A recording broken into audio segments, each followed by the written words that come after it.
Salve os irmãos com a paz do Senhor, amém? Amém, glória a Deus. Então, vamos dar continuidade à aula de fé e razão. E eu vou fazer um resumo de tudo que a gente viu na aula anterior. Amém. Então, a gente vimos que a fé ela é uma construção. E aí eu dei o exemplo de uma casa que para ter a fé firme é necessário construir a sua fé no fundamento certo e que esse fundamento é a palavra de Deus e que o solo é Jesus Cristo e a casa espiritual a casa é a nossa vida espiritual. Que o que vai fazer a diferença na nossa caminhada é como construímos a nossa casa, né? Onde construímos a nossa fé. Vimos também que não basta só ter fé, mas também crer na sua palavra e colocar em prática os seus ensinamentos. Vimos que não fazemos por obrigação, mas por amor, porque quando a gente faz qualquer coisa por obrigação se torna pesado, né? Mas quando a gente faz por amor, aquilo se torna leve, né?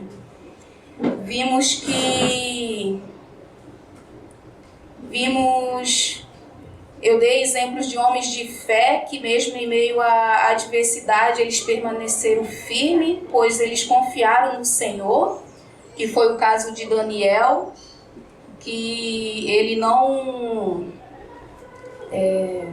Desculpa, gente. Vimos Daniel,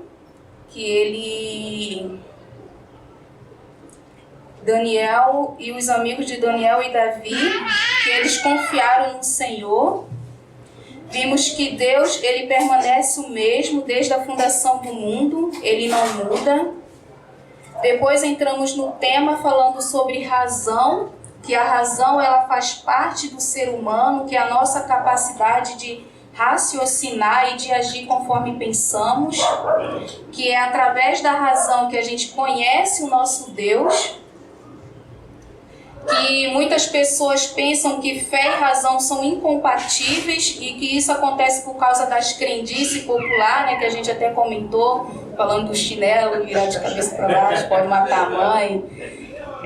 Vimos que fé e razão, elas andam juntas, mas tem que haver um equilíbrio, porque senão uma vai entrar em conflito com a outra.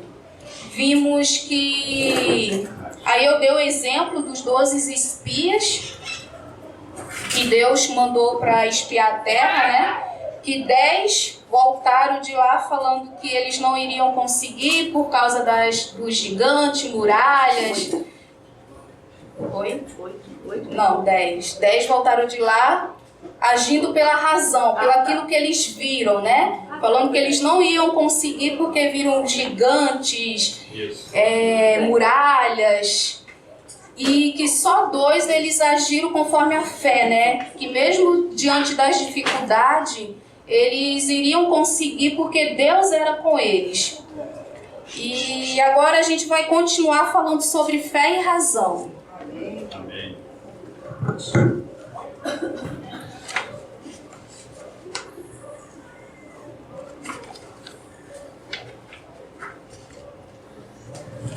Quero pedir que os irmãos abram a palavra de Deus no livro de Romanos, capítulo 12, versículo 1 e 2. Quem puder, pode ler, por favor. 12, 1 e 2. 12, 1 e 2. Aqui, ó.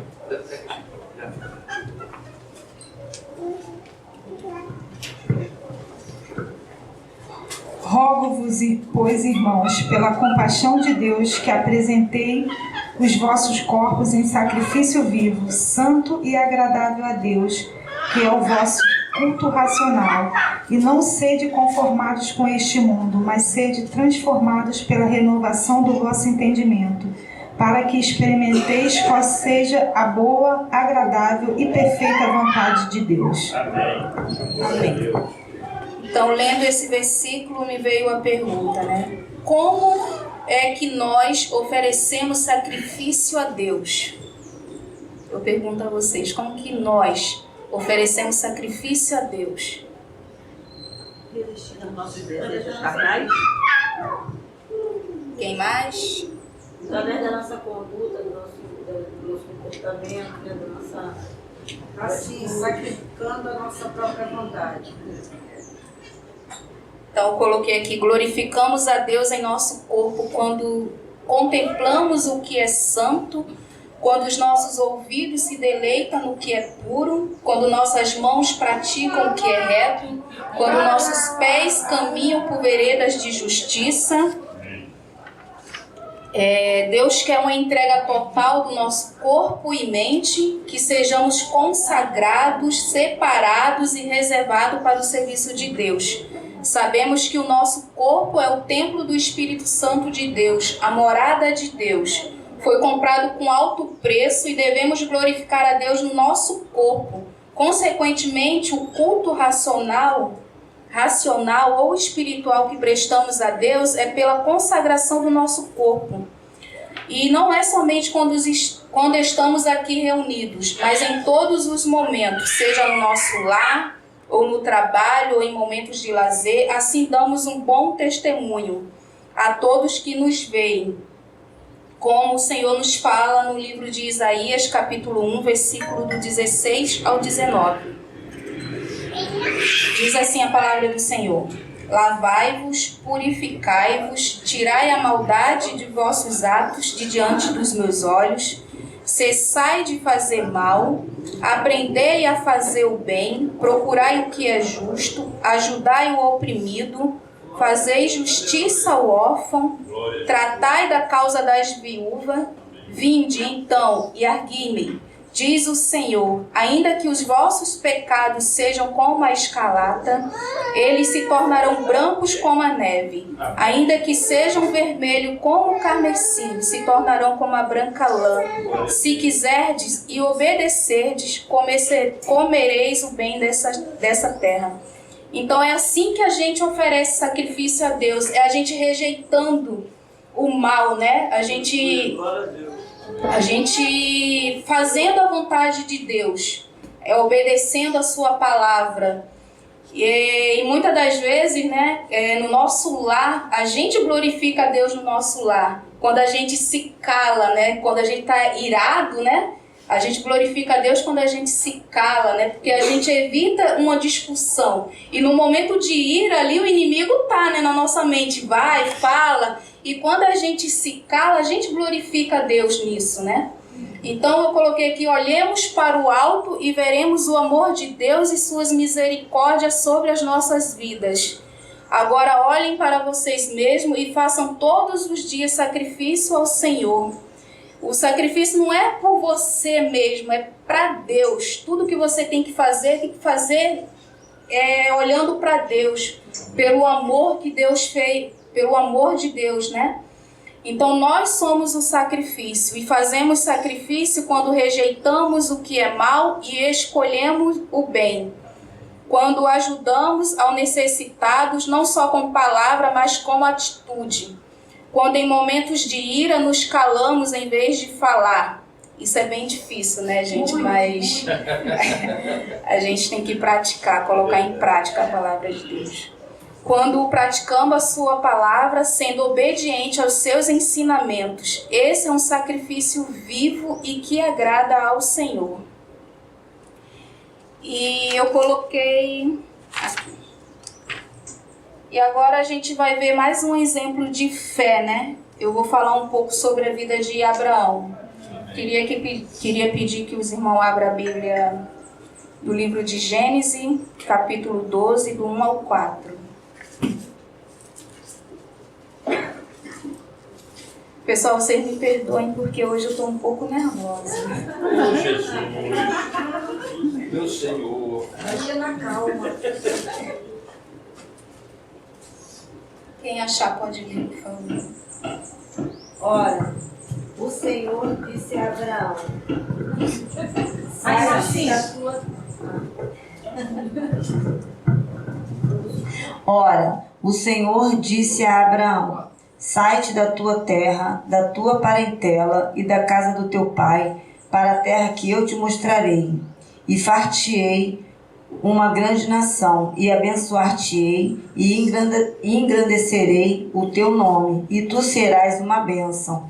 E abençoarei os que te abençoarem, e amaldiçoarei os que te amaldiçoarem, e em ti serão benditas todas as famílias da terra. Aleluia. Glória a Deus. Aleluia. Faltou 4. Assim partiu Abraão, como o Senhor lhe tinha dito, e foi Ló com ele, e era Abraão da idade de 75 anos quando saiu de Harã. Amém. Glória a Jesus. Então aqui a gente viu que o Senhor pediu para Abrão deixar para trás a sua casa, sua família, o lugar onde ele habitava, para ir para um lugar onde o Senhor ainda havia de mostrar. Vocês percebem que Abrão, ele teve que deixar tudo, o seu lar, o conforto, a segurança onde morava, a casa de seus pais, para obedecer a palavra do Senhor? Ele não questionou, ele simplesmente ouviu a sua voz e prontamente obedeceu, sem saber como seria, pois ele creu na sua palavra e nas promessas que o Senhor lhe tinha feito. Vejamos, irmão, com a sua palavra havia também uma promessa. E assim também nós, se nós ouvirmos a sua voz e obedecer os seus mandamentos, ele nos dá a vida eterna. Pois as promessas de Deus não estão no que é passageiro e visível, mas no que é eterno e invisível. Mas antes do cumprimento de sua palavra, Abrão precisava aprender a confiar no Senhor. Vejamos as dificuldades que ele enfrentou. Deus pede para ele sair da sua terra, né? Para ir para uma terra que Deus ainda ia mostrar. E eu estava lendo na Bíblia, de estudo, que ele percorreu cerca de 724 quilômetros. Isso é como se fosse daqui do Rio de Janeiro até o Paraná. É muito longe, e isso a pé, né? Então eu vejo a prontidão de Abraão em fazer a vontade de Deus sem saber como seria, né? Ele não tinha ideia de como que seria a vida dele, né? E quando ele habitava naquela terra, o que aconteceu? Fome, tinha fome naquele lugar, né? E aí ele vai, desce ao Egito e pede para Sarai, né? Fala assim, olha, quando a gente descer, fala que a gente é irmã, porque eu temo o povo daquela terra, né? E aí o rei pega a Sarai, toma ele para ser a esposa. Só que isso não podia acontecer, porque se isso acontecesse, a palavra de Deus não iria se cumprir, as promessas de Deus não iriam se cumprir, né? E por isso Deus enviou as pragas para atormentar o rei, e ele vai e devolve a mulher de Abraão. E isso aconteceu por 2 vezes, né? E aí ele retorna a peregrinar a terra. E eu vejo que com tudo que aconteceu na vida de Abraão, ele foi aprendendo a confiar no Senhor. E o que ele foi aprendendo a confiar em Deus. Ele vai vendo o agir de Deus em sua vida, a bondade de Deus, né? Quando Deus aparece para ele com os 2 anjos e fala da cidade de Sodoma e Gomorra, né? E aí ele fala, né? Eu vou esconder Abraão o que hei de fazer naquela terra, né? E Abraão conversa com Deus, tem intimidade com Deus de conversar, né? De falar sobre o justo que havia naquele lugar, né? Você está falando sobre... A gente vai lembrando a história, né? Quando Abraão sai com a sua família, eu estou imaginando agora, eu imagino a cabeça de Sara, porque mulher é só misericórdia. A gente vai para onde? Olha só, a gente vem para cá. E não sei essa reclamação, poxa, a gente vem para cá para isso? Agora eu tenho que fingir que eu sou tua irmã, que não sei o quê.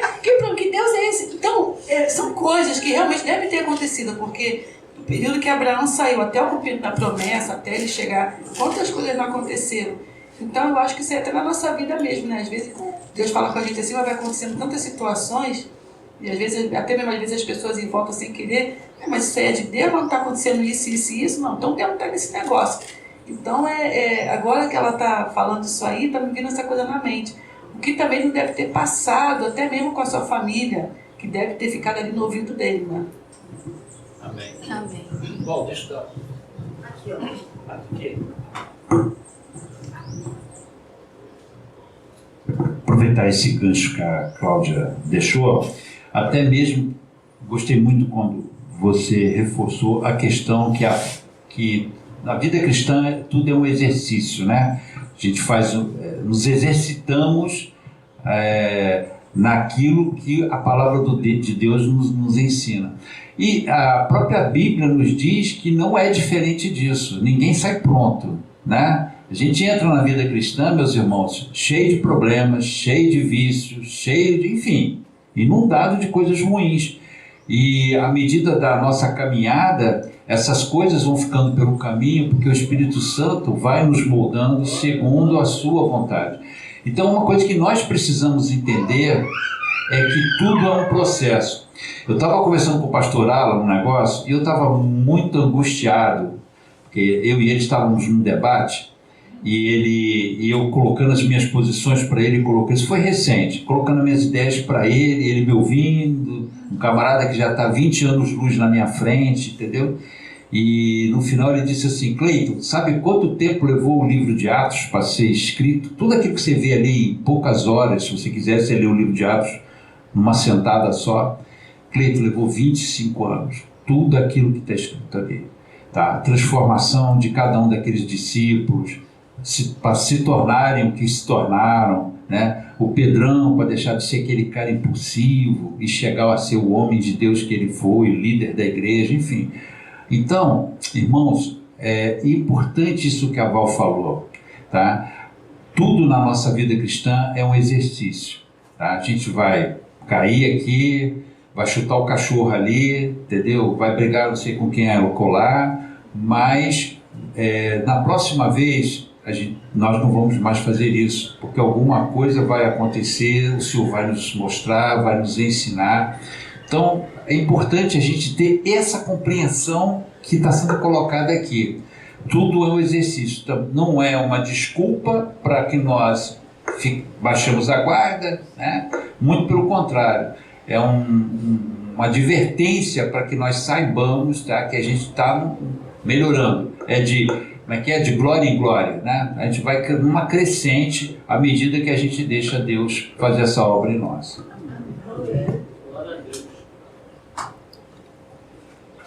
E eu vejo a intimidade de Abraão com Deus, né? Ele conversa com Deus e fala: morrerá também o justo com o ímpio? E aí ele vai falando, né? Se houver 50 justos, aí tem aquele diálogo. Aí Deus fala: não, eu pouparei toda a cidade por amor dos 50. E isso chega até 10. E para você ver, não havia nem 10 ali naquela cidade. Não havia 10 justos. E Deus poupou a Ló e sua família, né? Porque eles eram justos, né, naquela cidade. E aí ele vai vendo o agir de Deus, a bondade de Deus. E o tempo de Deus para cumprir as promessas. Eu vejo Deus confirmando as promessas a Abraão no decorrer da sua caminhada. Eu estava lendo o livro, né, e eu vi que por 8 vezes o Senhor confirmou a mesma promessa a Abraão, né? E dá pra gente ver que as promessas de Deus não é de um dia pro outro, né? É no tempo de Deus, é na hora certa de Deus, não é no nosso tempo, né? É no tempo de Deus. E por 8 vezes o Senhor confirma as palavras, confirma as suas palavras. E Deus não falou o dia em que ele iria cumprir as suas palavras, mas quando Abraão já tinha 99 anos, o Senhor fala para ele que no próximo ano Sara lhe daria um filho. Gente, Abraão tinha 99 anos, ele já era velho, Sara também, nunca tinha tido filho. Tudo isso aos olhos humanos impossível de acontecer. Mas isso faz com que a palavra de Deus, né, se cumpra, né? E ele fala, no próximo ano Sara vai ter um filho, né? Vai te dar um filho. E ele teve que esperar 25 anos para que a promessa de Deus fosse se cumprir na sua vida. Eu fico imaginando que Se Deus me mostrasse algo, eu já ia no outro dia, Senhor, não aconteceu. A gente quer que aconteça no nosso tempo, na nossa hora, né? Mas Deus tem um tempo certo para todas as coisas, né? E ele teve que esperar a paciência, né? 25 anos, para ver as promessas de Deus se cumprir na sua vida. E o seu herdeiro, Isaac, veio ao mundo. E quando ele veio ao mundo, Deus ainda provou, né? Provou a fé de Abraão, né? Mas eu vejo que nesse tempo todo, ele foi aprendendo, né? Foi depositando a sua fé em Deus. E a vida de Isaac já foi o cumprimento da palavra de Deus, né? Aí eu queria que vocês lessem Gênesis capítulo 22, do 1 ao 4.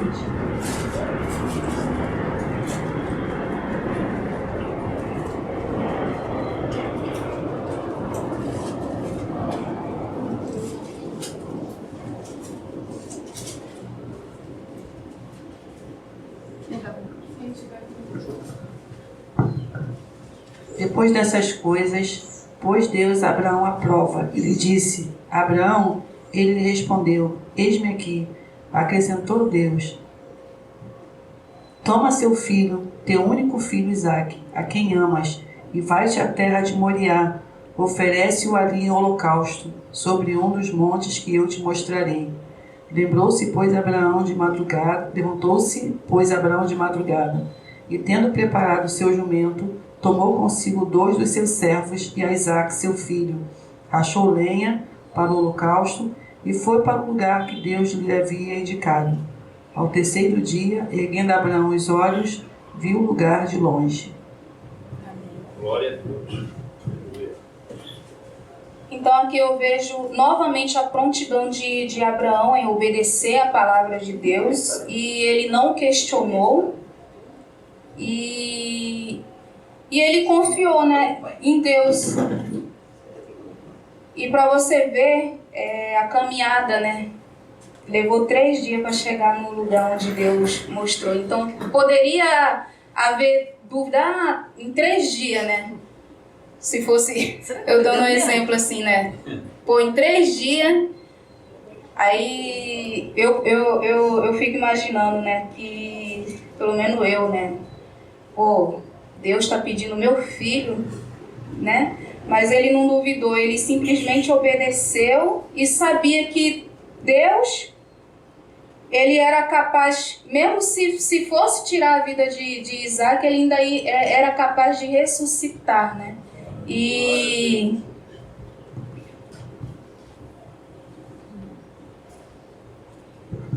São os irmãos com a paz do Senhor Jesus, amém, irmãos?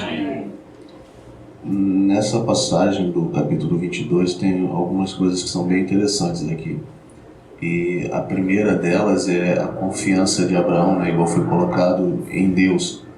Porque Deus tinha feito uma promessa para Abraão, e é muito importante, e eu quero ressaltar isso, que às vezes o Senhor faz promessas para nós e aquelas promessas nos cumprem de imediato, né? E aí entra a questão da razão, né? Do conhecer a Deus. Eu tenho que me lembrar que Deus é fiel para cumprir todas as suas promessas. E uma outra questão é que eu não posso me esquecer das promessas que foram feitas. Se o Senhor me disse alguma coisa, se o Senhor falou comigo alguma coisa, eu tenho que guardar aquilo no meu coração e ter certeza de que aquilo vai se cumprir. Deus havia dito a Abraão, em Isaque serão abençoadas todas as famílias. Existia uma promessa. Então, quando Abraão acorda de madrugada para cortar a lenha, para poder levar o seu filho, Abraão faz isso, mas se lembrando da promessa. Não, Deus é fiel para cumprir a sua promessa. Deus fez um acordo, Deus colocou a sua palavra ali em jogo, então eu creio que Deus vai cumprir essa promessa. E é interessante que você vai ver que todas as atitudes de Abraão, elas demonstram isso, né? Porque você vai ver Abraão subindo a montanha e as únicas coisas que podiam fazer mal para Isaac, que era o cutelo e o fogo, Isaac não carrega. Abraão, ele mesmo leva isso, porque ele sabia que existia uma promessa de Deus sobre a vida do menino. Nada de ruim pode acontecer com o menino. Deus vai livrar o menino de alguma forma. Então, era uma caminhada, não era igual subir ali a escada da Cláudia, né? É um monte, é difícil subir. Então, tudo aquilo que poderia causar algum dano ao menino, você vê que Abraão, ele carrega aquilo. E Isaac, ele leva somente a lenha, né? E Abraão, ele fala, não, eu vou ali, a gente vai adorar e a gente vai voltar. Porque existe uma promessa de Deus, irmãos. Então a gente nunca pode esquecer das promessas que Deus faz para nossas vidas. Porque elas vão se cumprir, irmãos. Pode não ser agora, pode não ser daqui a 5 anos, daqui a 10 anos. Semana passada a gente teve um exemplo muito bonito de uma promessa de Deus que se cumpriu depois de 40 anos. E a pessoa que estava esperando aquela promessa já não estava mais ali, mas ela se cumpriu, percebe? Que não importa. E isso é a parte do meu racional, que é o meu consciente que passa a conhecer a Deus e então passo a ter atitudes de fé porque eu conheço a Deus. Agora, se eu não conhecesse a Deus, se Abraão não conhecesse a Deus, se Abraão já não tivesse visto as coisas que Deus faz, talvez ele falasse, eu não vou levar ali Isaac, né? Tipo, não, o meu Isaac, né? Os rabinos, eles fazem uma brincadeira com essa passagem, que é mais ou menos assim, eles dizem que quando Deus fala para Abraão, toma agora o teu filho. Aí eles falam que é como se Abraão perguntasse para Deus, não, mas qual filho seu? Porque, tipo, eu tenho 2, né? Aí fala assim, não, Isaac, a quem tu amas, tipo, para não ter erro, né? Não tô, qual filho? Porque, se bem, pode ser Ismael, né? Não, é Isaac. Mas Abraão, ele permanece ali porque ele tinha conhecimento de Deus. E uma outra questão que eu quero falar, que a gente comentou por alto sobre a questão do diálogo de Abraão com Deus ali, né? E a gente vê muito esse tipo de diálogo no Antigo Testamento, né? Você vê Abraão chegando para comprar um local ali de sepultura, né? E aí o homem fala para Abraão, não, meu senhor, eu não vou... Como que eu vou vender isso para você? Tome... Aí ele, não, mas eu faço questão de comprar. Aí o cara, mas seriam 200 ciclos de prata? Como que eu cobraria isso? Eu conheci um pastor que ele viveu muito tempo no Oriente Médio e ele fala que lá até hoje as coisas acontecem dessa forma, né? No Ocidente a gente é muito imediatista, né? Então a gente chega para comprar alguma coisa, quanto que é isso aqui? 10 reais? Então me dá aqui, toma, tá. Lá ele fala que não é assim. Que as coisas, elas necessitam desse diálogo, dessa conversa, dessa negociação, desse vai e volta para você comprar. Ele fala que às vezes ele passava em uma vila e acabava que a outra vila era muito longe, e ele falava que às vezes ele tinha que ir na outra vila, porque se ele não fosse, o líder tribal daquela vila, oxe, mas você foi ali na vila de fulano e não passou aqui? Mas era tipo 100 quilômetros de distância, não era tipo 10 metros, né? Não, mas isso é um absurdo, como que você foi lá e não veio aqui? Então ele fala que às vezes era difícil, que ele tinha que ir em uma e depois andar para ir na outra, porque senão a pessoa se sentia, você passou ali e não veio na minha casa. Aí são curiosidades, né, Amém. Muito bem colocado, eu até coloquei aqui que Isaac é o filho da promessa, por isso ele não poderia morrer, né?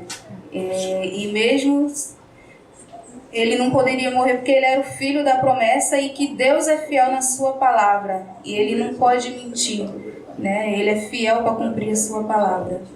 Meus irmãos, eu terminei já. Eu fiz um pequeno resumo, né, da vida de Abraão para mostrar a confiança de Abraão em Deus e o cumprimento da promessa de Deus na vida de Abraão. Então, eu agradeço a oportunidade. Alguém pode falar? Tá, rapidinho.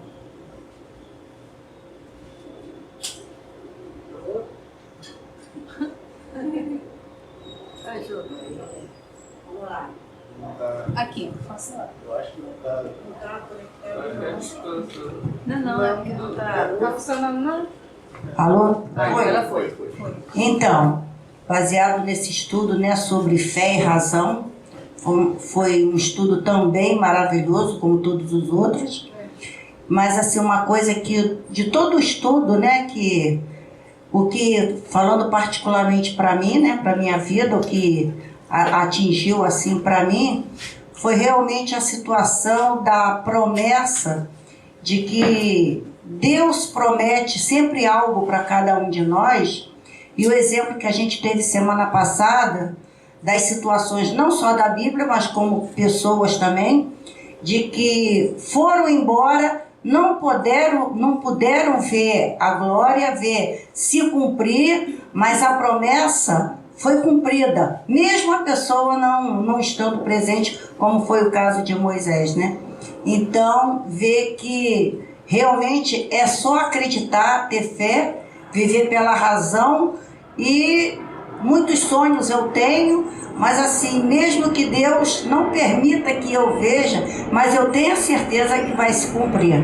Então o estudo para mim foi incrível, não desfazendo de ninguém, que cada um é um pedacinho, mas assim, porque eu acho que a vida cristã, a fé, é um dos pontos mais fortes, né? Para poder ter a vida cristã, a gente precisa realmente de uma fé tremenda, porque a gente vive pela carne, né? E viver pela carne é algo que a gente está vendo a todo momento, está sentindo, é bem diferente de que viver pela fé, né? Então, agradeço a Deus e a você, porque foi incrível. Amém. Glória a Deus. Glória a Deus.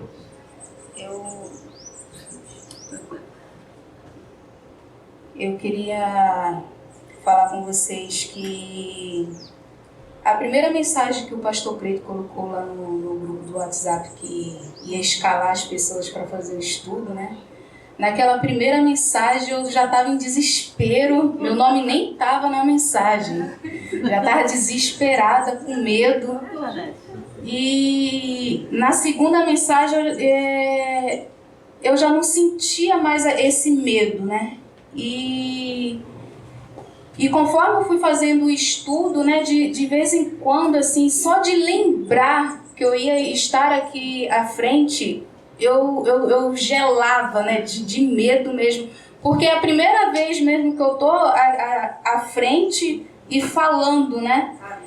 E o que eu quero dizer é que em uma oração eu falei para Deus, falei: Senhor, eu não tenho capacidade, mortifica a minha carne, porque só de pensar eu já me tremia toda.